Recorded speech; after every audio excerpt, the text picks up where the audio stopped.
ẹ̀yin nìkan lẹ dá wa ń bí báyìí bẹ́ẹ̀ ṣe wà ń bí báyìí lẹ́yìn àwọn ọ̀nà wàhálà kan kúrò nínú kan tẹ̀ tún bọ́ sínú kan kò dáa so ẹ jẹ́ ká máa lọ kẹ́ tẹ̀lé mi.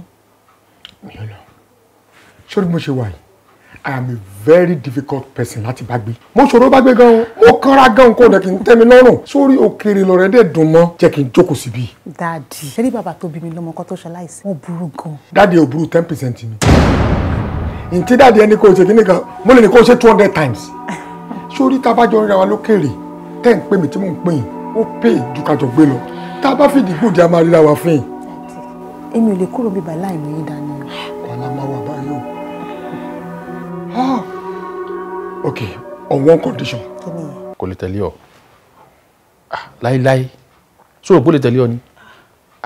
Ìgbín lòun ìkara òun lè mi. Sọ fẹ́ kí ìgbín tí ọmọ ìrìn òhò ní láì mọ́ ká òun lọ. Mo sọ fún ẹ. Kò lè lọ.